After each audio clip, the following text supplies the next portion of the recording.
Two targets, frequent targets of cancel culture. I don't think you can cancel any of these guys, either of these guys. President Trump, of course, and the man with him is Dave Portnoy from Barstool Sports. Are you familiar with this guy? He's very good at what he does. He's created a media empire, sports, culture, food. They're going after him. But first, he's very, very popular. Some of it I don't get. Like, people love his pizza reviews. For some reason, these do very well. This reminds me of Joe's, the way I'm holding it a little bit.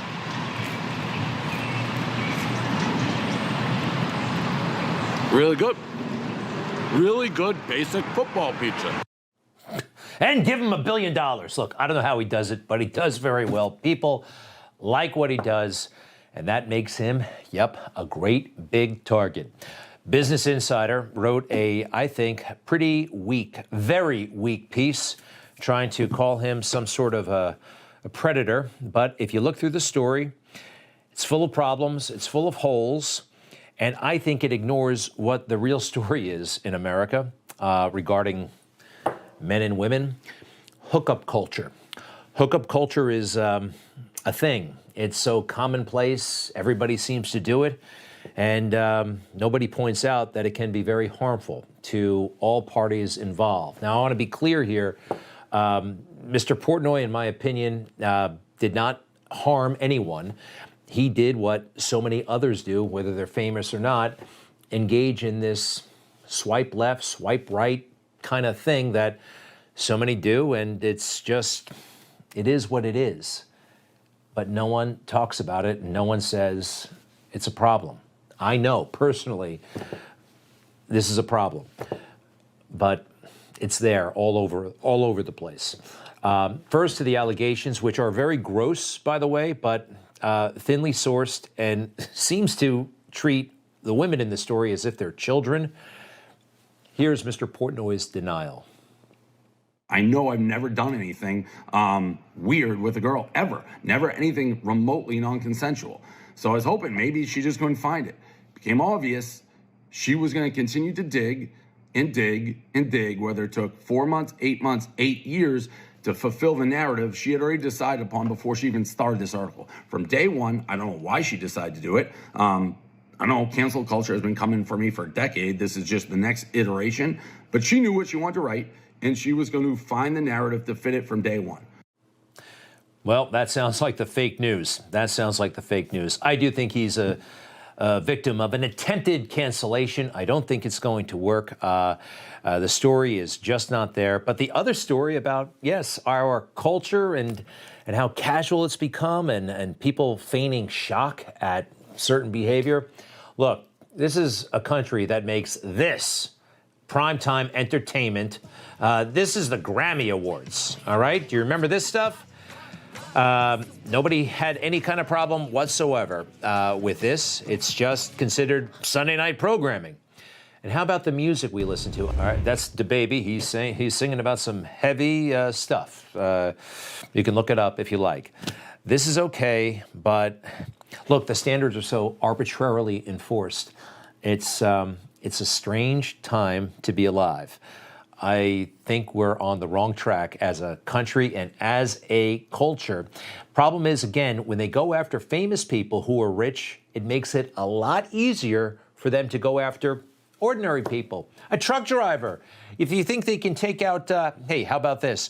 Sarver, Robert Sarver. He is the owner, part owner, primary owner of the Phoenix Suns, the basketball team. Well, he annoyed somebody, and they're trying to cancel him. ESPN, a major story up on their website, detailing all kinds of allegations, repeated use of the N-word, insensitive language, sexist stuff, sexual comments to players, created a toxic, hostile work environment. Now, those are the allegations. But when you actually read the story, and very few people actually do that, they see the headline, oh, he's in trouble, glad that's not me. Let's go through the story. So 5 years ago, there was a player on the court using the N-word.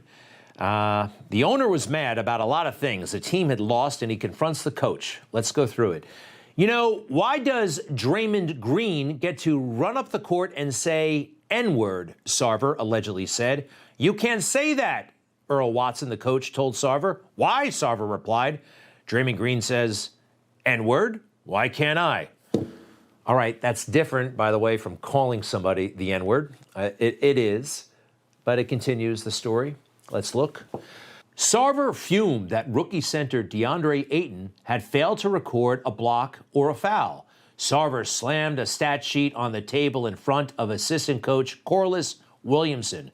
Williamson, who grew up in Arkansas, said an older white male owner aggressively confronting him, a black man from the South, carried racial connotations for him. How are we supposed to fix that?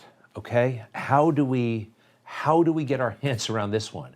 He's the owner of the team. He's not allowed to get angry about the team's performance because this Williamson it's ridiculous. Next.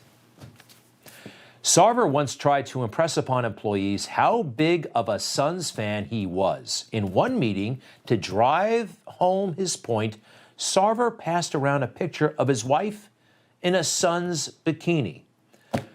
Oh boy, does this writer recognize that pornography is available to everybody at every moment of every day, everywhere, and this man it's his own wife, and he's in trouble for this. I think that's unfair. What do you think? And there's a backstory. You can look it up in the story, but it's harmless. It's harmless. It goes on. Former Suns account executive David Bodzin said that in August of 2014, 7 years ago, Sarver pantsed him. I was shell-shocked, and every year that it has gone by, I've thought about it. Makes me angrier that I didn't come forward about it. All right. This happened during the Ice Bucket Challenge. Remember that? A couple years ago, everybody was getting wet. He pantsed him. I have not heard the term. I think I may have heard it in third grade. I guess it's when you pull someone's pants down. But that's all the context that's given. We don't know that he pulled his shorts down, long pants down, from the front, from the back. It's just all omitted. Any kind of detail. Pantsed. 7 years later, he's the owner of a team, and he pantsed somebody in 2014. And they think this is going to take him out. I really hope it doesn't, because again, the standards that we were talking about, so arbitrarily enforced.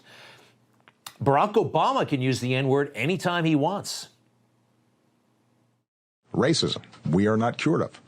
Clearly. And it's not just a matter of it not being polite to say in public. That's not the measure of whether racism still exists or not. Yeah, that was the N-word, but it's okay for him. He can also hear the N-word, and when he hears it and someone says it to him, it's actually a great big joke, and everybody laughs. Words alone do me no justice. So, Mr. President, if I'm going to keep it 100, yo, Barry, you did it, my did it. So cool, right? It's so cool when certain people do it, Hollywood can do it whenever they want. Standards are being, again, so kind of inconsistently applied. It's not fair. Hey, my life is full, not saying the N-word. I have no desire to say it, but it doesn't seem that this is fair, what's happening to Mr. Sarver, Robert Sarver. Could this have something to do with it, by the way? He's a big-time donor to the GOP. And again, back to Dave Portnoy. Could this have something to do with it as well? A friendship with Donald Trump? Who knows? Who knows? But let's be careful out there. I'll be right back.